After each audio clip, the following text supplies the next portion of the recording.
تيراميسو كلاسيك اللي راه داير ضجه في هذه الايامات، وصفه ايطاليه راه ضارب ترند وراه داير حاله في المواقع التواصل الاجتماعي، حتى انه راهم يديروهم دوكا في الحفلات تاعهم، في الخطوبه، في اي عفسه تاع مناسبه، وكمشروع مربح راكم رايحين تربحوا فيه بزاف.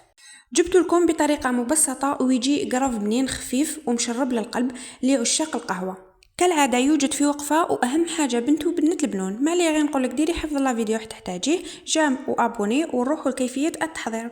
اول حاجه في الريسيبيون تاعي درت 2 صفار نتاع البيض، 4 كاس نتاع سكر يكون عادي، قرصه ملح ولافاني، نقعدوا نخلطوا. دونك جبت كاسرونه كما راكم تشوفوا فيها ما سخون يغلي، خلطت من الفوق حتى يصبح الخليط ابيض، ومن بعد نحو هذيك الكسرونه.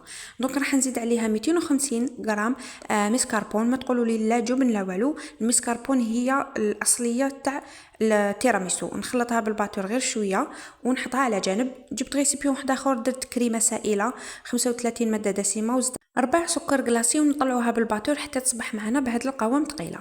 راح نحطها في الخليط الاول غير بشويه كما راكم تشوفوا، يعني ندير غير من تحت وندور هكذا كما راكم تشوفوا غير بشويه حتى يخلص لنا كامل الخليط تاعنا وتصبح عندنا كريمه بهذا القوام.